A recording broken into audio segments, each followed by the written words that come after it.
Close your eyes for just a moment and picture this: the soft ring of a distant church bell drifting across the fields, the sweet, almost sharp scent of freshly cut grass clinging to the evening air, and the familiar creak of a screen door as it slams shut behind a barefoot kid racing out to join friends. The sky is still streaked with gold as the sun dips low, and you can hear the faint hum of cicadas mixing with the laughter of children riding bikes down wide, quiet streets. One by one, porch lights flicker on, and neighbors lean against railings to wave as they chat about the weather, the crops, or the ball game coming up Friday night. This was the rhythm of small-town America. It was a place where time seemed to move just a little slower, where everyone knew your name, and where even the smallest traditions felt bigger than life itself. The grocery clerk, the barber, the school teacher, they weren't just faces you saw in passing. They were part of your story, woven into the fabric of everyday living. And though the world has sped forward, our gadgets, our screens, our fast-paced schedules, it's amazing how these little details still linger in our hearts. The glow of a single streetlight on a summer evening, the echo of church bells marking the hour, the sound of screen doors slamming shut. Tiny moments that now feel like treasures. Over the next hour, we're going to dust off those treasures together. We'll revisit 25 forgotten pieces of small-town life. Things so ordinary at the time that we barely noticed them, yet so extraordinary now in the way they shaped who we were. From the front porches that felt like open invitations, to the smell of funnel cake at the county fair, to the soft crackle of a Polaroid developing in your hand. This is more than nostalgia. It's a journey back to the warmth, the laughter, and the sense of belonging that only small-town America could give. So settle in, let your heart wander, and let's step back into those simple days we can never quite forget. Front porch conversations. Picture it, a summer evening, the sun dipping low, the air still heavy with the smell of freshly cut grass. You'd hear the slow creak of a rocking chair as it tipped back and forth, someone's glass of iced tea sweating in the heat, and the screen door slamming just softly enough that it felt familiar, not rude. The front porch wasn't just wood and paint nailed together, it was the beating heart of the neighborhood.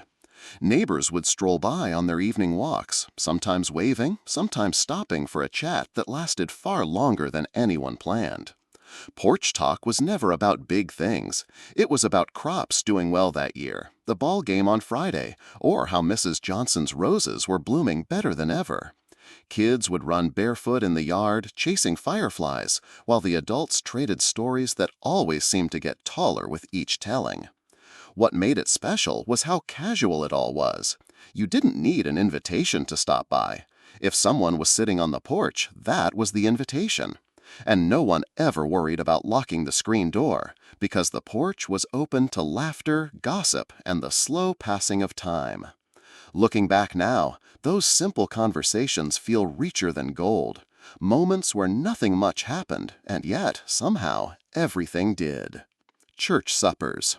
Step into a church fellowship hall on a Saturday evening, and the very first thing that hits you wasn't the sound, but the smell. Warm casseroles, baked hams glazed just right, and the sweet promise of pies lined up along the far table.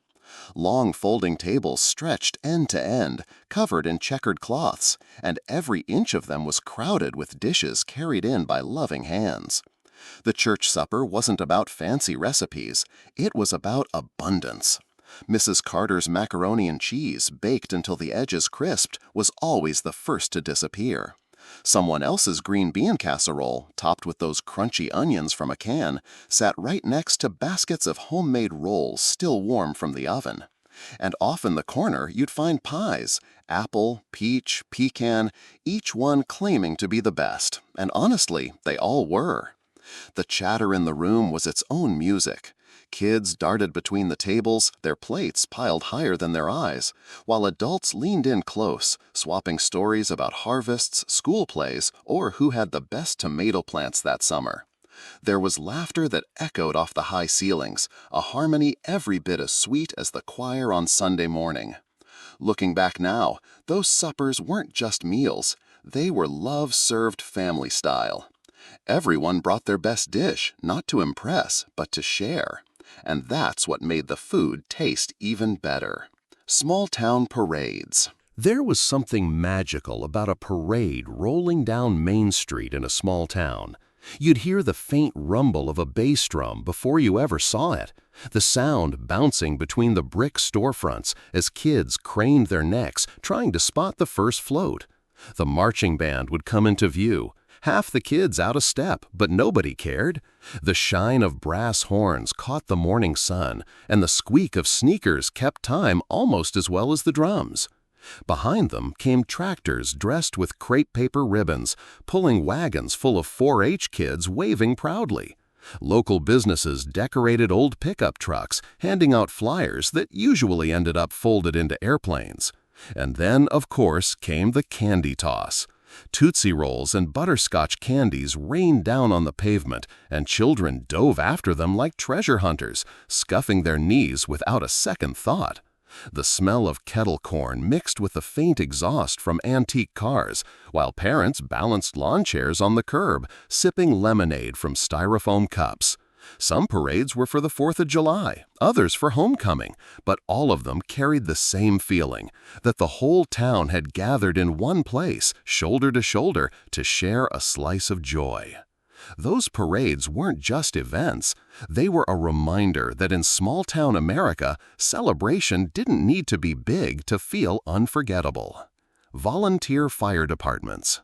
There was a certain sound that could stop a whole town in its tracks, the wail of the volunteer fire siren. It wasn't a polished city-style alarm, but often a hand-me-down horn mounted on a pole, echoing across fields and rooftops. When that siren cried out, you knew someone's neighbor, someone's barn, maybe even someone's home needed help.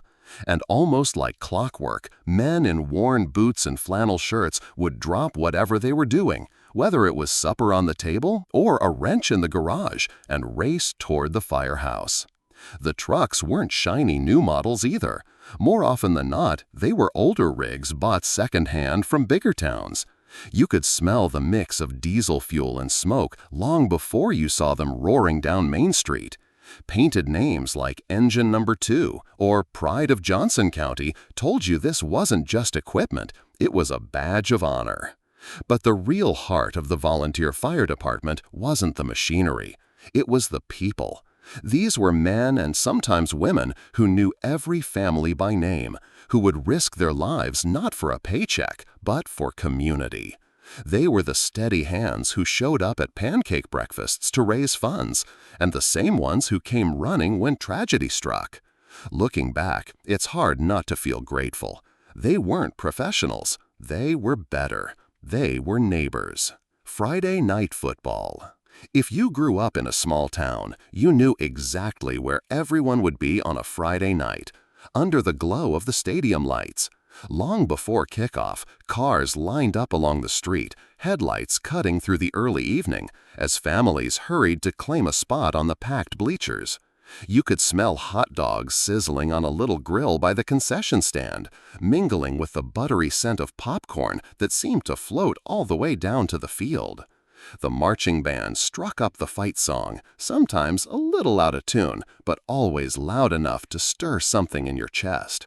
Drum majors waved their batons high, and kids painted in school colors darted through the stands with faces beaming with pride. Tickets cost only a few bucks, $2 or $3 in the 70s, and that money kept the lights burning bright for another week. The game itself was only part of the story. Parents shouted encouragement from the sidelines, old classmates reunited in the stands, and teenagers leaned against the fence pretending not to notice their crush sitting a few rows away. The chill of autumn air nipped at your nose as you clutched a styrofoam cup of cocoa, and when your team scored, the roar felt like it shook the whole town. Friday night football wasn't just a pastime. It was a weekly reminder of who we were and who we belonged to. Drive-in theaters. There was a magic to drive-in theaters that you just can't recreate today. You'd pull in at dusk, headlights bouncing across a gravel lot filled with rows of cars all angled toward that giant glowing screen. The air smelled of buttered popcorn and fresh-cut grass, with just a hint of exhaust from the line of cars still finding their spots. The ritual started with hooking the little metal speaker onto your window, its sound crackling with a mix of dialogue and static. Sometimes you had to jiggle the cord just right to hear clearly, but nobody really minded. It was all part of the charm. For a few bucks, usually around $2 per car in the 60s and 70s, you could watch a double feature while sitting on your own bench seat. Teenagers spread out blankets in the beds of pickup trucks, while families unfolded lawn chairs and passed around paper bags of candy bought at the corner store to save a little money. The first movie played as the last traces of sunlight faded, kids in pajamas already fighting to stay awake.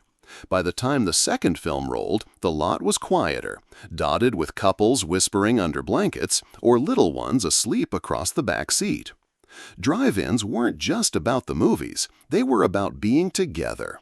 Under the stars, with a sky full of fireflies and a giant screen lighting up the night, even an ordinary film felt unforgettable. Bowling alleys. The moment you stepped into a small-town bowling alley, the sound hit you first. The heavy roll of a ball down a waxed lane, the thunderous crash of pins scattering, and the sudden cheer or groan that followed. The air carried a mix of buttered popcorn, cheap pizza, and just a hint of cigarette smoke that clung to the wood-paneled walls. Neon beer signs buzzed faintly above the bar, casting a colorful glow over leagues that seemed to stretch on for generations. Everyone had their own ritual. Some folks brought their polished balls in zippered bags, shoes laced tight and serious as if they were pros. Others slid into those sticky, multicolored rental shoes that never quite fit, laughing as they tried to keep their balance on the slick approach. A couple of quarters could buy you a turn at the pinball machine, or maybe a soda from the vending machine glowing in the corner. Bowling night wasn't just about the game. It was families sharing greasy nachos, co-workers bonding after long shifts, and couples on their first awkward date. Some leagues went on for decades, whole seasons marked by trophies that now gathered dust in basements and rec rooms. Looking back, it wasn't about the scorecards or even the strikes. It was about the echo of laughter rolling down those lanes, a soundtrack to evenings that always felt brighter under the neon glow. Town carnivals. Few things lit up a small town quite like Carnival Week. You'd see the first trucks roll in, hauling rides that looked impossibly big when folded up, and within a day or two, the empty fairgrounds had transformed into a glowing wonderland.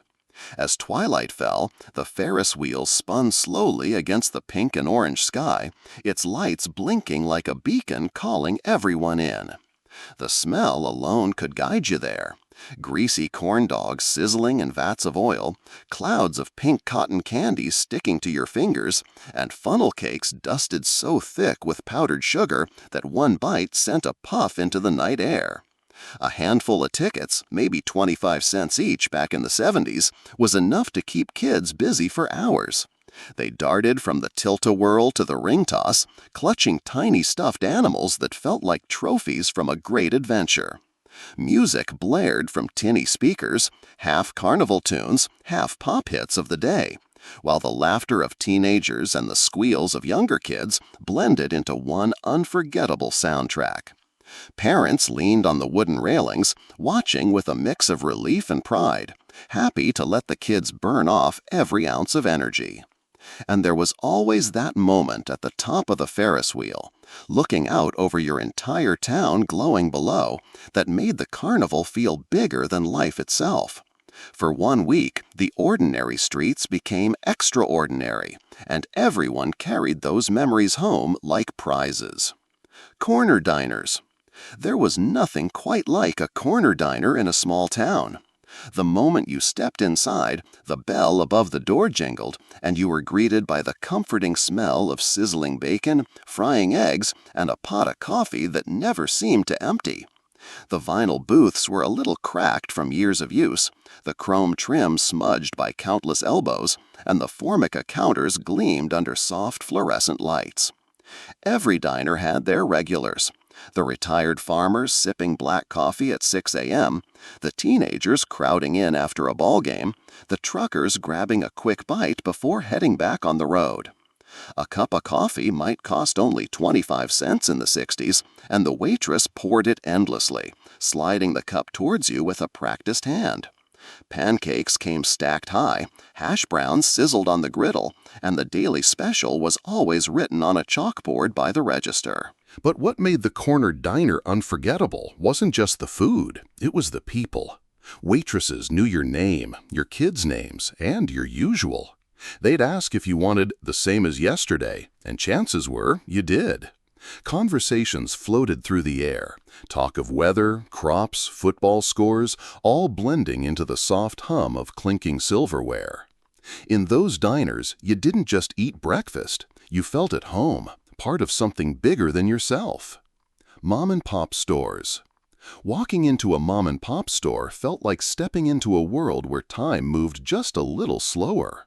The first thing you noticed was the squeak of the old wooden floors beneath your shoes, each creak telling a story of decades of footsteps that came before. The air carried a mix of scents: fresh bread from the small bakery case, the faint spice of pickles from a barrel, and the sugary sweetness of candy jars lined neatly along the counter. These stores weren't big, but they carried everything you truly needed. Shelves stocked with canned goods, a small cooler humming in the corner with bottles of soda, Coke or RC Cola for a dime back in the 60s, and a rack of comic books with their covers begging for a quick flip-through. The register wasn't digital, it was a clunky cash drawer, and behind it the owner kept a handwritten ledger, jotting down purchases on tabs for families who'd settle up at the end of the week. What made these stores special wasn't just the goods on the shelves, it was the feeling of being known. The owner would greet you by name, ask about your folks, and slip an extra piece of penny candy into your bag with a wink. It was trust, community, and care woven into every transaction.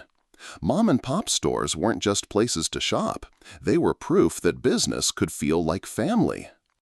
Milk delivery. There was a time when the start of your day was marked not by the buzz of a phone, but by the gentle clink of glass bottles being set on your porch. The milkman came early, often before the sun had fully risen, and if you listened closely, you could hear the soft rattle of bottles against metal crates as he made his way down the street. The bottles themselves were heavy, thick glass, capped with little cardboard tops that you'd pry off with your fingers. And if you were lucky, the cream would right to the top, leaving that rich, golden layer your mom might save for her coffee, or maybe sneak into pancake batter on a Saturday morning. In the 1950s and 60s, a quart of milk delivered to your door might cost only 20 cents, and families often set the empties back out so the milkman could swap them for fresh ones. There was trust built into that system. Doors stayed on lock, porches held more than just milk, they held faith in your neighbors. Sometimes the milkman even left eggs, butter, or orange juice, all neatly tucked into a wire carrier. Kids loved racing out to be the first to grab the bottles, still cold with morning dew beating on the glass. Milk delivery wasn't just convenient, it was a ritual, a reminder that life could be simple, personal, and full of small kindnesses. Rotary phones. Before cell phones lived in our pockets, the heart of communication sat proudly on a hallway table or mounted to the kitchen wall, the rotary phone. Heavy, solid, and always a little cool to the touch, it came with that round plastic dial you spun with your fingertip. Each number clicked as it rotated back, a slow, deliberate rhythm that made even dialing feel important. There was something oddly satisfying about the weight of that click, like the phone itself was thinking right along with you. The sound of a ringing phone filled the whole house, loud enough that nobody could pretend they didn't hear it. And when you answered, the cord stretched only so far. Teenagers twisted themselves around corners, whispering as far as the cord would reach, while moms cradled the receiver between shoulder and cheek as they stirred a pot of stew. Of course, some homes shared what were called party lines, one telephone number split among multiple families. Pick up the receiver and you might hear your neighbor already chatting away. Sometimes you waited politely, and sometimes curiosity got the better of you. Every town had at least one person famous for listening in a little too long. Looking back, those rotary phones weren't just gadgets. They connected us, tethered us, and reminded us that every conversation, every click, every ring was a small event worth pausing for. Bike everywhere. There was no greater symbol of freedom in childhood than your bike. It didn't matter if it was a shiny new Schwinn with chrome handlebars or a hand-me-down with chipped paint and a wobbly wheel. Once you hopped on, the whole town was yours. The wind whipped past your face as baseball cards clipped to the spokes made a steady thwack, thwack, thwack that sounded like a motorcycle to your imagination. You didn't need a cell phone or GPS. You just pedaled until you found your friends, usually gathered at the corner lot or down by the creek. Streets were safe enough that parents didn't worry if you were gone for hours, as long as you were home when the streetlights flickered on. A couple of dimes in your pocket might get you a cold soda from the vending machine at the gas station, condensation dripping down the bottle as you gulped it like nectar. Those bikes weren't just transportation, they were passports to adventure. Every skid mark left on the road, every daring jump off a plywood ramp stacked on bricks became part of your legend. Looking back, you realize it wasn't about the bike itself. It was about the freedom, the thrill of independence, and the first taste of what it felt like to own your own little piece of the world. Paper routes. Before sunrise, while most of the town was still sleeping, you could spot kids on bikes with canvas bags slung across their shoulders, stuffed full of newspapers. The chill of the morning air nipped at your fingers, and the rubber band around each rolled-up paper cut just enough to sting when you pulled it off in a hurry. With a practiced flick, you'd send the paper sailing onto porches, sometimes landing perfectly, other times bouncing off bushes or knocking into the screen door. It wasn't glamorous work, but it taught responsibility. In the 70s and 80s, a kid might make $10 or $15 a week delivering papers, and come Saturday morning, you'd go door to door collecting subscription money. Customers would hand over a few bells, sometimes slipping you a tip or offering a cookie if you looked especially cold. The route became part of your identity. You knew which houses had barking dogs, which porches had loose boards, and which neighbors always waved as you rode by. It wasn't just a job, it was a small step into the grown-up world, learning to manage time, money, and a little pride in doing something useful. For many of us, that first paycheck, crumpled, sweaty bills stuffed into a pocket, felt like fortune itself. School field days. If there was one day every kid circled on the school calendar, it was field day. The anticipation built for weeks, and when the big day finally arrived, you could feel the buzz in the air. The smell of freshly cut grass filled the playground, and rows of burlap sacks sat ready for the sack race, while long ropes lay coiled for tug-of-war. The whole school came alive with laughter and cheers. Teachers swapped chalkboards for whistles, and parents gathered along the sidelines with cameras and coolers of lemonade. The hot sun beat down, and the taste of those bright red popsicles handed out at the end of races felt like pure victory. Events were simple but unforgettable. Three-legged races, egg and spoon challenges, relay sprints. The prizes were often nothing more than ribbons or shiny medals from the local five and dime, but winning one made you feel like an Olympian.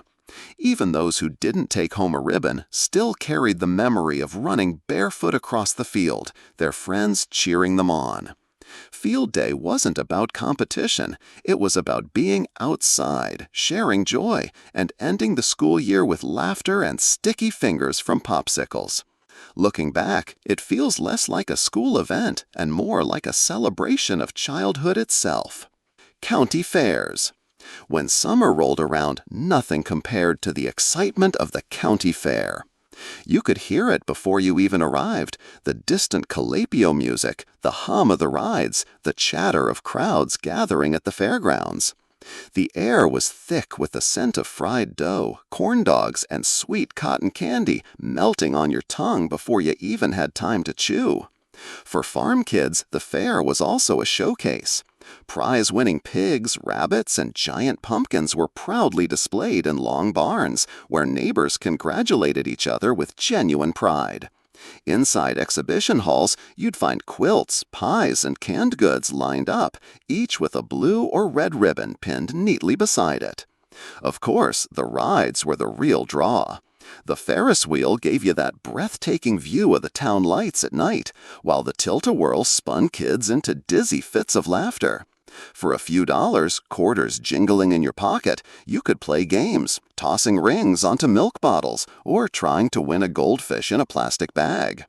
The fair wasn't just entertainment, it was community.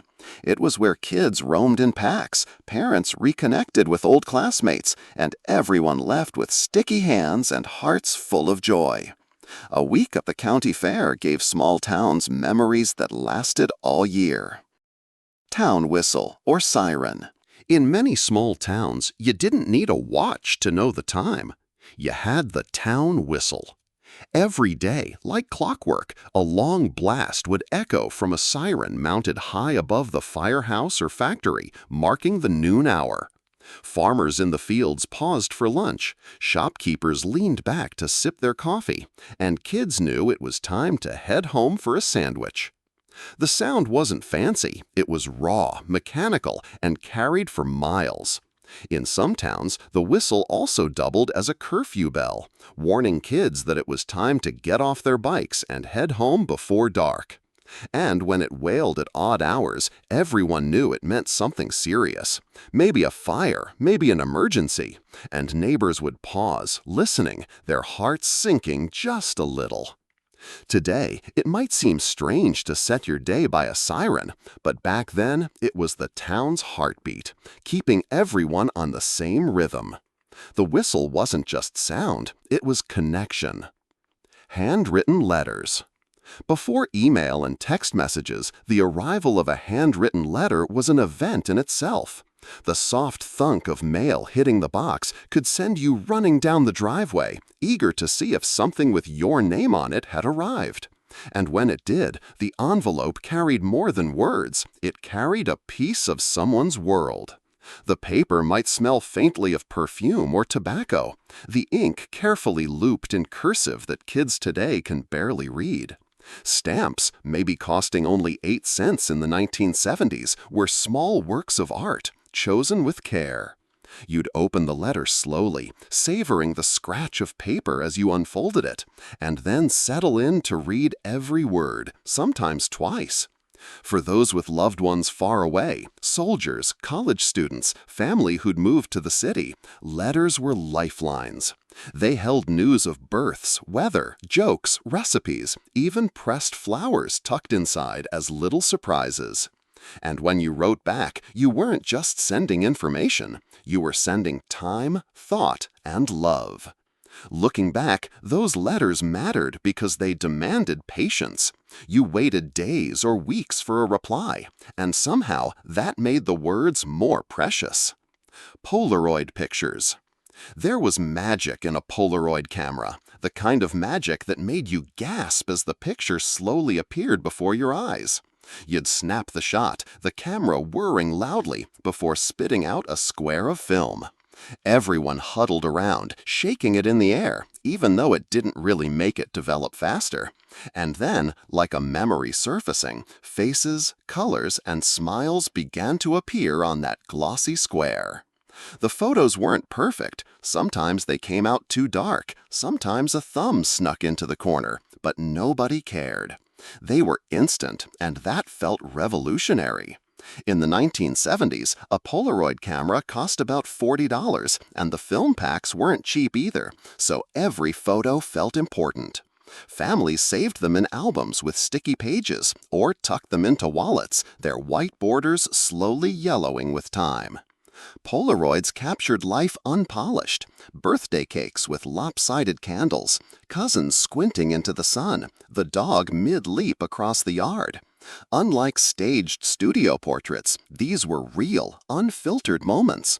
And because you only had a limited number of shots, you made each one count. Looking at them now, it's not just the image we see, it's the feeling of waiting, watching, and holding a memory as it appeared in your own hands. Barbershop chats. Step into a small-town barbershop and you'd be greeted with the sharp scent of aftershave, the snip-snip of scissors, and the low hum of friendly chatter. The big leather chairs squeaked as you climbed in, and the striped pole outside, promising more than just a haircut, it promised community. The barber knew everyone by name, and usually half their business too. Conversations drifted easily from the weather to the high school football team, from who bought a new truck to whose cornfield was looking good that year. A trim might cost just $2 in the 60s, but what you really paid for was the company. Kids squirmed nervously as their first haircuts were documented with Polaroids, while old-timers lingered long after their cuts were finished, sipping coffee and adding their 2 cents to the conversation. The clatter of the cash register, the brush of loose hair against your neck, the slap of talcum powder on your collar, every detail felt like ritual. Barbershops weren't just about grooming. They were little hubs of storytelling, laughter, and advice. You walked in shaggy and left lighter, not just in hair, but in spirit. As we reach the end of this journey through small-town America, it's hard not to smile at how vivid the memories still are. The sound of a rotary phone clicking back into place, the smell of funnel cake at the county fair, the sight of kids racing their bikes down quiet streets with fireflies blinking at dusk. These weren't just random moments, they were the rhythm of life, stitched together into something bigger than we ever realized at the time. Back then, life felt slower, but not in a bad way. It was the kind of slow that gave space for conversations on porches, for letters carefully written by hand, for neighbors who showed up at church suppers with their best casserole, and for parades that brought the whole town together. We didn't think of it as special. We thought it was just normal life. And maybe that's the beauty of it. The ordinary things became extraordinary only once time passed and we saw them for what they truly were, treasures. Of course, the world has changed. The milkman doesn't stop at our doors anymore. Drive-in theaters are mostly gone, and few kids today know the joy of clipping baseball cards to their bike spokes. But even if the objects and routines have faded, the spirit behind them hasn't. Community, connection, simplicity, those are still alive whenever we choose to carry them forward. So tonight, as you sit back and think of your own memories, your own porch talks, field days, or family fairs, know that you're part of a bigger story, one that countless others share across towns, states, and generations. And maybe, just maybe, the next time you hear a church bell in the distance or catch the smell of popcorn in the air, you'll be transported back, if only for a moment, to those small-town days we'll never forget.